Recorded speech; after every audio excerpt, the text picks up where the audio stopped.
پیارے محترم بھائیو، ہر مرتبہ ہم آپ کے سامنے مرزائیت کے حوالے سے کچھ نہ کچھ حقائق بیان کرتے رہتے ہیں۔ مرزا غلام قادیانی چونکہ اس کی کوشش ہے کہ کسی نہ کسی طریقے سے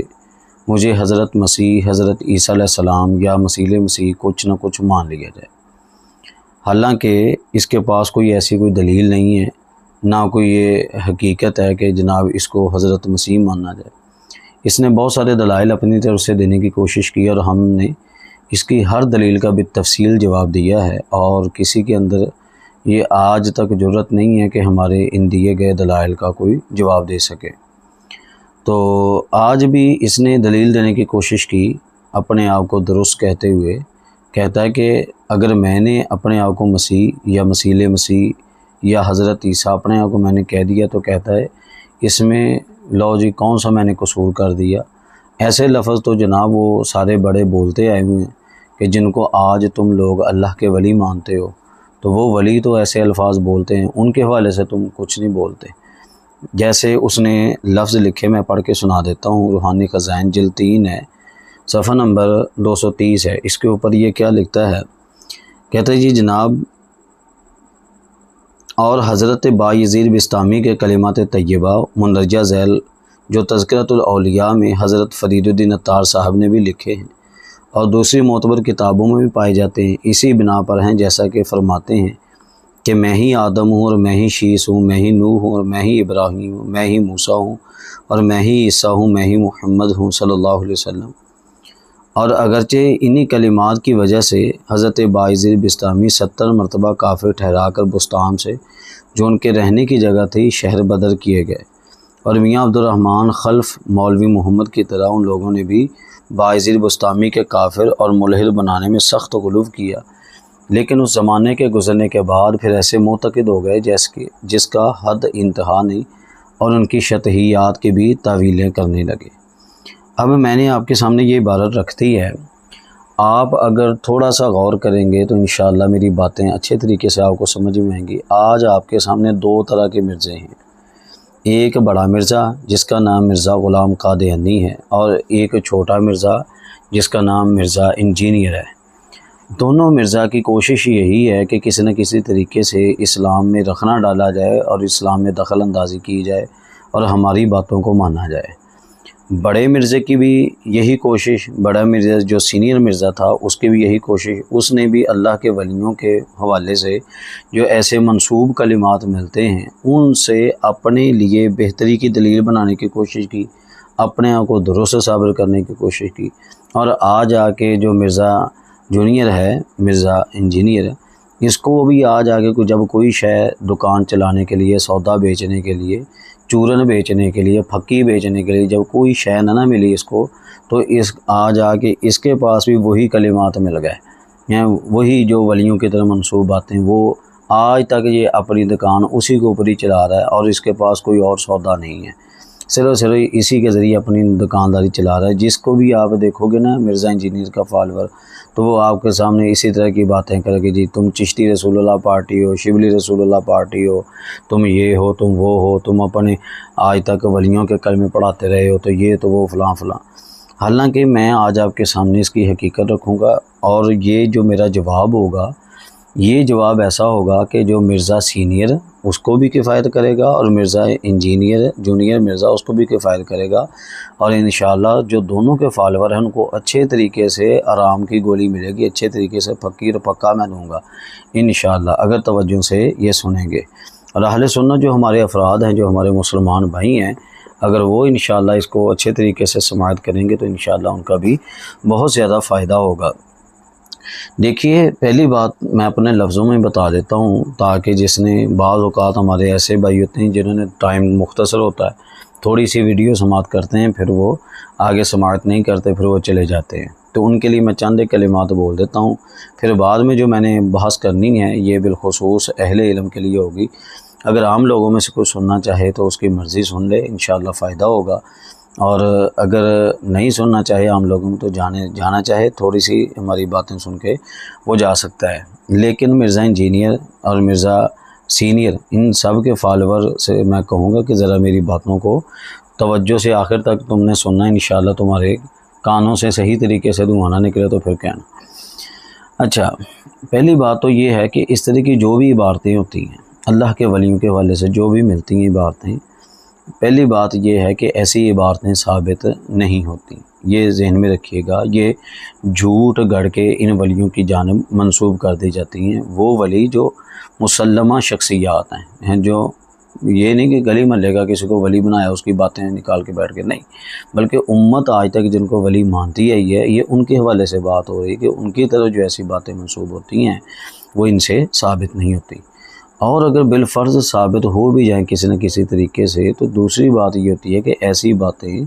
یہ جناب ان کی جذب کی کیفیت، ان کی سکر کی کیفیت کے اوپر اور ان کی شطحیات کے اوپر یہ چیزیں موقوف ہوتی ہیں۔ یہ جذب، سکر، کیفیات یہ کون سی ہوتی ہیں جناب؟ یہ وہ کیفیت ہوتی ہے کہ جب ان کے اوپر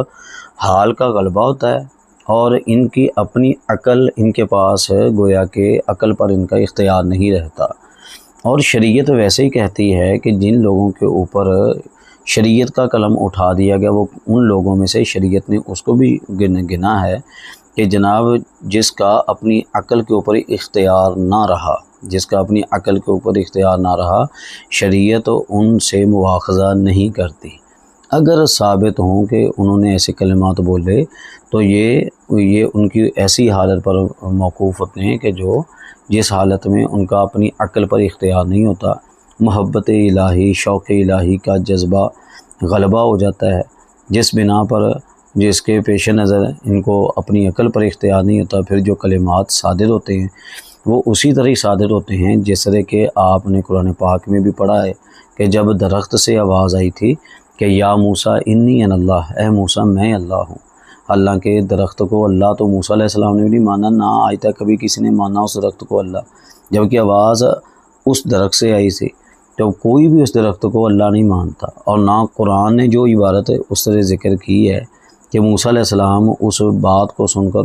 اس درخت کی جانب ہی متوجہ ہوئے تھے۔ اب موسیٰ علیہ السلام پر کفر کا فتویٰ تو کسی نے نہیں لگایا، نہ قرآن نے لگایا۔ قرآن نے بیان کیا وہ اس بیس پر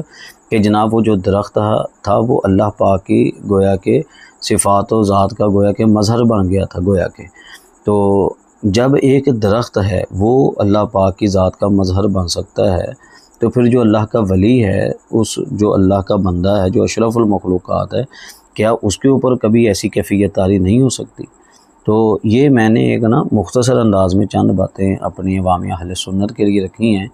کہ تاکہ اگر کوئی کام سننا چاہے تو اتنا سن کے وہ اپنے کام کاج کر سکتا ہے۔ بہرحال اب ہم آگے بڑھتے ہیں تحقیقی جواب کی طرف، انشاءاللہ آپ کی روح راضی ہوگی جو مسلمان سنیں گے۔ یہ فتاوی رضویہ میرے ہاتھ میں ہے، جلد 22، سیدی اعلیٰ حضرت امام عشق محبت امام محمد رضا خان فاضل بریلوی رحمۃ اللہ تعالی علیہ، آپ فرماتے ہیں صفحہ نمبر 516، آپ فرماتے ہیں حضرات اولیاء جن کی ولایت ثابت و محقق ہے، ان سے جو قول یا فعل یا حال ایسا منقول ہو کہ جو بظاہر خلاف شرع مطہر ہو، اب اس کے حوالے سے آپ مختلف فیصلے صادر فرمائیں گے۔ فرماتے ہیں اولا،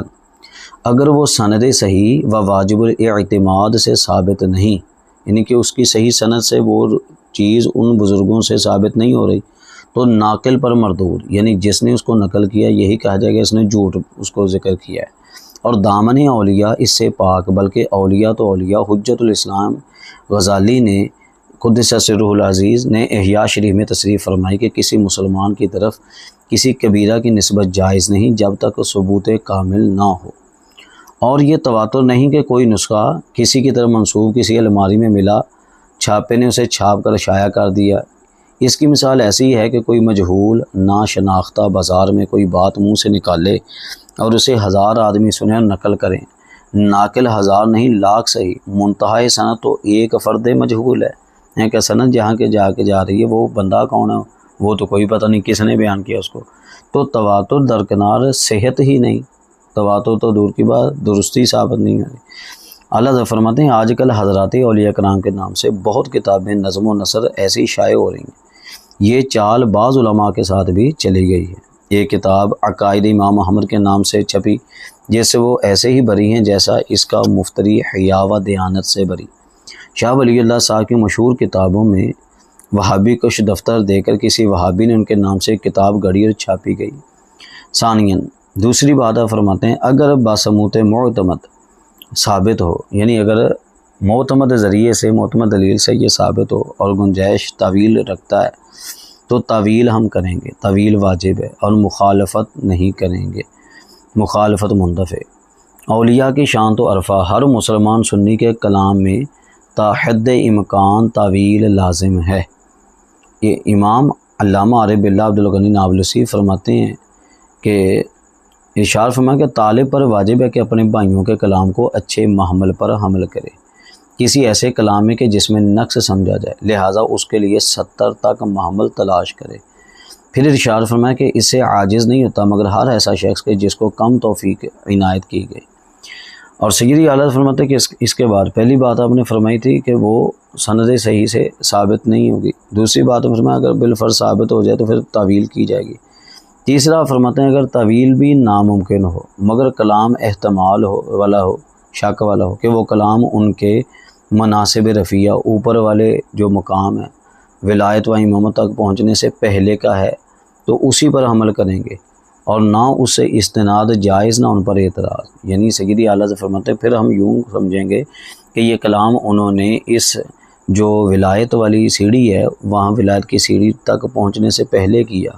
لیکن پہلے بھی ہو تب بھی ہم اس سے کوئی دلیل نہیں پکڑیں گے، کوئی دلیل پکڑ کے کوئی اپنے لیے کوئی جناب کوئی اچھا رستہ یا اس کو قابل عمل بنائیں گے، ایسی کوئی بات نہیں۔ جیسے مرزا انجینئر نے اپنی طرح سے گاڑ لیا ہے کہ یہ ولیوں کے کلمے پڑھاتے رہے ہیں آج تک، تو یہ جناب اعلیٰ ظفر فرماتے ہیں کہ ایسی چیزوں سے تو استناد ہی نہیں کیا جائے گا، دلیل پکڑ کے اس پر تو عمل کیا ہی نہیں جائے گا، لہٰذا یہ صرف اس بندے نے اپنی طرف سے جھوٹ بولا۔ اور اعلیٰ ظفر فرماتے ہیں چوتھی بات رابعاً یہ بھی ناممکن ہو تو جن کی ولایت و امامت ثابت و متحقق ہے ان کے ایسے فعل کو افعال خضر علیہ السلام کے قبیل سے ٹھہرائیں گے۔ خضر علیہ السلام کے جو افعال تھے، جس سے آپ نے بچے کو مارا تھا، جس سے کشتی آپ نے توڑ دی تھی، وہ بظاہر تو سمجھ میں نہیں آتے تھے لیکن حقیقت وہ اللہ جانتا تھا اور آپ کو بتا دی گئی تھی۔ اور ایسے کلام کو متشابہات سے کہ نہ ان پر تعین کریں نہ اسے بحث اور گمراہ ہے کہ وہ متشابہات کا اتباع کریں۔ متشابہات جیسے اللہ رسول کے کلام میں ہیں یوں ہی ان اکابر کے کلام میں ہوتے ہیں۔ اعلیٰ ظفر فرماتے ہیں اگر کوئی تو انہوں سمجھ نہیں نہ لگتی تو پھر نہیں سمجھ لو کہ وہ جڑا کلام کیتا گیا وہ کلام ایک متشابہات دے انداز دے اندر ہویا، اور متشابہات ظاہری گل ہے پیچھے نہیں پیا جاتا، انہوں وہ چھوڑ دیتا جاتا، نہ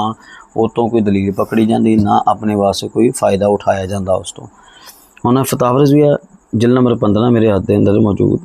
جی فتاوی جلد نمبر 15 میرے ہاتھ میں ہے، اگر آپ اس میں دیکھیں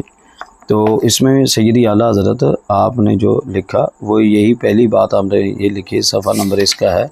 556، یہ فتاوی رضویہ جلد نمبر 15 صفحہ نمبر 555 سے بات شروع ہوتی ہے۔ اولاً اعلیٰ حضرت نے کوئی کتاب یا رسالہ کسی بزرگ کے نام سے منسوب ہونا اس سے ثبوت قطعی کو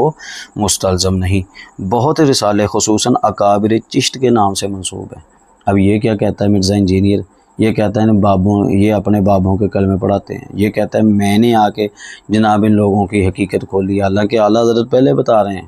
کہ بہت رسالے خصوصاً اکابر چشت کے نام منسوب ہیں جس کا اصلاً ثبوت ہی نہیں۔ اعلیٰ حضرت یہ چشتیوں کی طرح جو اس طرح کی باتیں منسوب ہیں اس کا اصلاً ثبوت ہی نہیں، اور یہ کہتا ہے جناب یہ اپنے بابوں کے کلمے پڑھاتے ہیں۔ کچھ شرم حیا بھی ہوتی ہے جو اس کے ماننے والوں،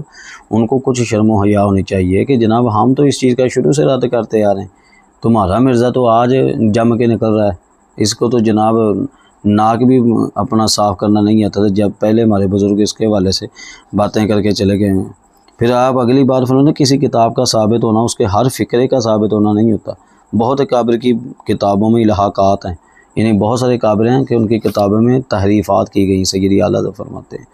اور اسی طرح آپ نے مختلف قسم کے جوابات ارشاد فرمائیں کہ جو میں نے جوابات کچھ آپ کے سامنے جلد نمبر 22 سے بھی آپ کے سامنے رکھ دیے،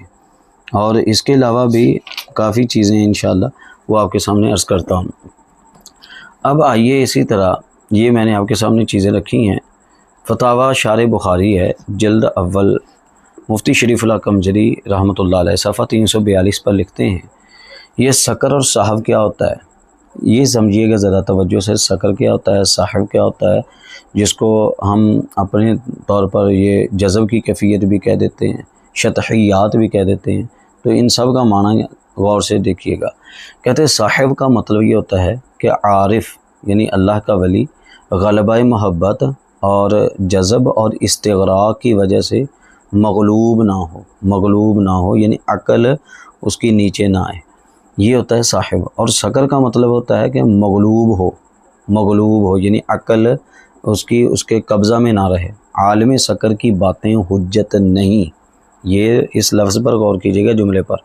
وہ کیا کہتے ہیں کہ عالم سکر، جو اس طرح کے عالم کی بزرگوں کی باتیں ہوتی ہیں نا، وہ دلیل نہیں بنا کرتی، نہ اس پر عمل کیا جاتا ہے۔ یہ ذرا کان کھول کے سن لیں یہ سارے مرزا انجینئر اور مرزا سینئر کے فالوور، کہ جناب یہ قابل حجت نہیں ہوتی، ان سے ایسے الفاظ سے دلیلیں نہیں پکڑی جاتی۔ جیسے مرزا سینئر نے یہاں سے اپنے سچے ہونے کے لیے دلیل پکڑی نا، اس عبارت سے، ایسے باعزیر بستامی کی عبارت سے، تو بتا دیا کہ عالم سکر کی جو باتیں ہوتی ہیں نا وہ دلیل نہیں بنا کرتی۔ اسی طرح مرزا انجینئر کے بھی کوئی ایسی بات نہیں کہ جس سے وہ یہ دلیل بنا سکے، کیونکہ یہ اس کو تو ہم لے کے چلتے ہی نہیں ہیں۔ یہ جلد اول سے میں نے آپ کے سامنے باتیں رکھی ہیں۔ آگے چلیے فتاوی شارح بخاری، یہ جلد نمبر 2 ہے، صفحہ 153 پر آپ نا چشتی رسول اللہ کے حوالے سے کیا لکھتے ہیں؟ آپ لکھتے ہیں پہلی بات تو یہ ہے کہ جناب حشت بہشت اور فوائد السالکین حضرت قطب الدین کاکی کی ہے یا نہیں؟ پہلی بات تو یہ قابل غور ہے۔ فرماتے کہتے ہیں بازار میں کسی کے نام سے کوئی کتاب چھپ جانا اس کی دلیل نہیں کہ جس کے نام سے کتاب چھپی ہے یہ اسی کی تصنیف ہے۔ کسی کی کتاب اس وقت مانی جائے گی جب مصنف کے عہد سے لے کر شائع ہونے تک معتمد اور مستند لوگوں کے یہاں محفوظ ہو، اور ان دونوں کتابوں کے بارے میں ایسا کوئی ثبوت ہی نہیں ہے۔ یعنی کہ حشت بہشت سے جس سے چشتی رسول اللہ کے کلمات نکال کر ہمارے اوپر اعتراض کیے جاتے ہیں، شریف اللہ کنجری صاحب فرماتے ہیں کہ بزرگوں سے اس کتاب کا مستند ہونا کہیں سے بھی ثابت نہیں ہے کہ یہ کتاب واقعی معتبر مستند ہے۔ کہتے خدا نہ ترسوں نے بڑے بڑے ائمہ دین کے نام سے فرضی کتابیں شائع کر دیں، ایک دو نہیں، اس کی صدہا نظیریں ہیں۔ پھر اصل کتاب اگر مصنف کی ہے تو الحاق سے محفوظ ہے، اس کا فیصلہ بہت مشکل ہے۔ میرا ظن غالب ہے کہ یہ کسی کا الحاق ہے۔ شریف اللہ کنجری صاحب فرماتے ہیں یہ جو چشتی رسول اللہ وغیرہ کے جو کلمات کتابوں میں آپ کو مل جاتے ہیں یہ کسی نے اپنی طرف سے ڈالے ہوئے ہیں۔ آپ فرماتے ہیں میرا تجربہ ہے کہ جب ایک حکایت ایک بات منوان متعدد بزرگوں کی طرح منسوب ہوتی ہے نا تو وہ فرضی ہوتی ہے۔ ہاں جی، کیوں؟ آپ اس کی وجہ بیان کرتے ہیں کہ سبا سنابل شریف میں یہ واقعہ حضرت یوسف چشتی کی طرف منسوب ہے، اور وہاں فارسی کے کیا لفظ ہیں کہ خواجہ در حالت بود، یعنی اس وقت حضرت شیخ پر سکتہ یعنی جذب کا عالم طاری تھا۔ یعنی کہ یہ دیکھیے مرزا انجینئر کو جب ہم کہتے ہیں نا کہ یہ کتاب ان سے ثابت ہی نہیں ہے، جب ہمارے علماء کہتے ہیں کہ یہ کتاب تو خواجہ معین الدین چشتی سے ثابت نہیں، کہتا ہے چلو جی چھوڑو، مان لی وہ خواجہ معین الدین چشتی سے ثابت نہیں ہے، وہ بھائی یہ سبع سنابل تو کہتا ہے یہ سبع سنابل تو پھر ثابت ہے نا، سبع سنابل کی تو تعریف تمہارے اعلیٰ حضرت نے مفتاح و رضوی کی، اس طرح کی باتیں کرتا ہے مرزا انجینئر کہ سبع سنابل۔ تو اسی کے حوالے سے غور کیجیے گا کہ سبع سنابل شریف میں جو فارسی کے لفظ ہیں وہاں در حالت یعنی واضح طور پر سکر کی حالت کا بتایا، سیدھی جو جس میں عقل بندے کی اپنے پاس موجود ہوتی ہے، عقل اپنے پاس موجود ہے، وہ حالت تو بیان نہیں کی۔ تو در حالت لفظ یہ بتا رہا ہے کہ آپ کے پاس اس وقت عقل، آپ کے پاس گویا کہ اختیار نہیں تھا، عقل کے اوپر اختیار نہیں تھا، یہ آپ نے کیفیت کلام ہی اس وقت کی ہے، تو پھر یہاں سے دلیل کیسے بن گئی؟ ہمارا تو نظریہ یہ ہے کہ یہاں سے حجت، ایسی چیزیں ان معاملات میں اس موقع پر حجت بنا ہی نہیں کرتی، تو تم نے کیسے حجت بنا لی بھائی؟ تو یہ لہٰذا اس کے اوپر ان کو بغلیں نہیں بجانی چاہیے، خوش نہیں ہونا چاہیے۔ یہ خوش ہوتے ہیں اس عبارت سے نا، جیسے نا وہ ناچ کے گھنگرو توڑنے والی جو کیفیت ہوتی ہے نا، یہ کیفیت لوگوں کی ہوتی ہے، بڑے راضی ہوتے ہیں کہ لو جی وہاں نہیں تو یہ تو مل گئی نا، فتاوی رضویہ میں سبع سنابل کو جناب ذکر کیا گیا تو یہ ہے تو وہ فلاں تو فلاں اللہ کے سبع سنابل کی بات پر تو غور کرو۔ پھر دوسری بات کہتے لکھتے ہیں شریف اللہ کنجری صاحب کہ اب روایت میں اضطراب خود دلیل ہے کہ یہ واقعہ مخدوش ہے۔ اس کا مطلب یہ ہوا کہ اس وقت حالت سکر طاری تھی، حالت صحو نہیں تھی، اور حالت سکر میں جو کلمات صادر ہوتے ہیں ان پر مواخذہ نہیں۔ اب یہ دیکھیے یہ سوال کے اوپر ذرا غور کیجیے کہ یہ سوال کب ہوا؟ یہ 23 صفر 1415 ہجری کو شریف اللہ کنجری صاحب سے یعنی کم و بیش آج سے 33 سال پہلے آپ کا یہ فتویٰ لکھا گیا۔ اور مرزا انجینئر کیا کہتا ہے جی میں نے آج آ کے اس کو ایکسپوز کیا، ورنہ یہ لوگ تو اپنے بابوں کے خلاف بولتے ہی نہیں تھے، ورنہ تو یہ اپنے بابوں کی عبارتوں کے خلاف بولتے ہی نہیں تھے۔ حالانکہ اس وقت کیفیت ہے کہ جناب اس کو تو دین کا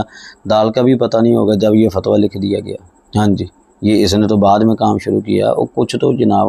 غور کرو، اس کے جو فالوور ہیں کچھ تو غور کرو کہ تمہارے پاس عقل نہیں ہے کہ کس کے پیچھے چل رہے ہو، کتنا جھوٹ بندہ بولتا ہے، اور آج تک اس کی دکان اسی چیز کے اوپر چل رہی ہے۔ ہاں جی، اور آگے دیکھیے یہ جو سکر اور صاحب کی کیفیت ہوتی ہے، بعض لوگ اس کے اوپر اعتراض کرتے ہیں کہ بھئی ہم اس کو نہیں مانتے، یہ کیا جی سکر صاحب تم نے اپنی طرف سے نکال لیا، تو یہ تو وہ فلاں تو فلاں۔ حالانکہ یہ باتیں لوگوں کی صرف دین سے دوری کی وجہ سے۔ اب آئیے بخاری شریف سے میں آپ کے سامنے مثال رکھوں گا، حدیث نمبر 1241 آپ ملاحظہ کیجئے گا کہ حضرت جب محبوب کریم رؤوف الرحیم صلی اللہ تعالی علیہ وسلم آپ کا وصال ہوا تھا نا، تو حضرت فاروق اعظم رضی اللہ تعالی عنہ آپ تلوار لے کے نا چل پھر رہے تھے، کبھی ادھر جا رہے کبھی ادھر جا رہے کبھی ادھر جا رہے، اور آپ فرما رہے تھے جس نے یہ لفظ بولے نا کہ نبی پاک علیہ السلام کا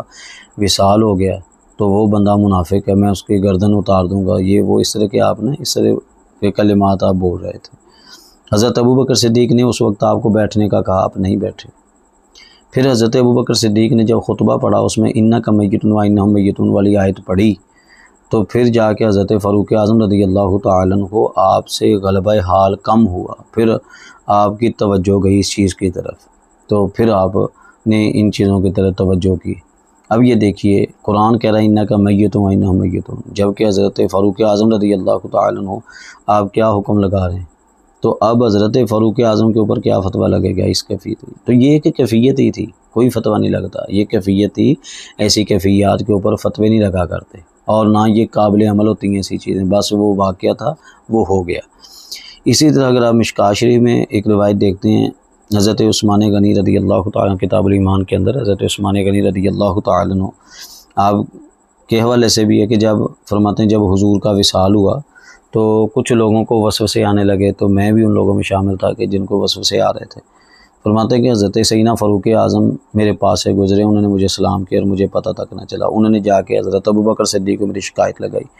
تو جب میں ان کے پاس گیا تو میں نے کہا ولم اشعر بھی، مینوں پتہ ہی نہیں چلے جی، مینوں پتہ ہی نہیں چلے۔ نبی پاک علیہ الصلوۃ والسلام سے محبت اور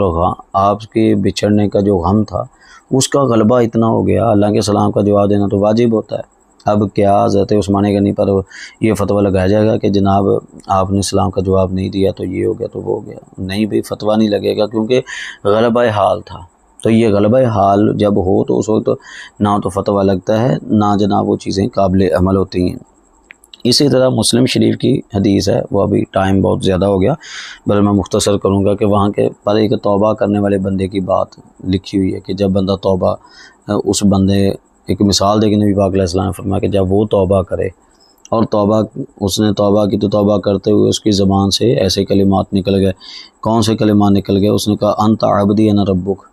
وہ بندہ وہ کہ کہہ رہا ہے کہ اے اللہ تو میرا بندہ میں تیرا رب ہوں، حالانکہ وہ جو کہہ رہا تھا نا، جو وہ زبان سے نکل گئے، وہ زبان سے نکل، اللہ کی بارگاہ میں اللہ کی توبہ کر رہا تھا، تو اس وقت یعنی اللہ کا شکر ادا کر رہا تھا جب اس کا مال اس کو مل گیا تھا،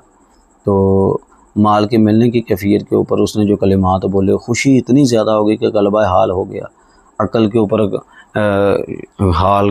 غالب آ گیا، تو اس وقت ایسے لفظ نکل گئے، تو کیا اب اس کے اوپر فتویٰ لگے گا؟ نہیں لگے گا بھائی، غلبہ حال تھا۔ تو یہ ایک نہیں 3 مثالیں میں نے آپ کے سامنے رکھی ہیں جو روایتوں میں ثابت ہیں، اگر آپ چاہیں گے تو اس کے علاوہ بھی حوالے ہمارے پاس موجود ہیں۔ تو یہ ایک آج کی جو ہماری ویڈیو ہے یہ کچھ لمبی ہو گئی، لیکن انشاءاللہ اس کا فائدہ کافی ہوگا اگر آپ اس کو سماعت کریں گے۔ اللہ پاک ہم سب کو عمل کی توفیق عطا فرمائے۔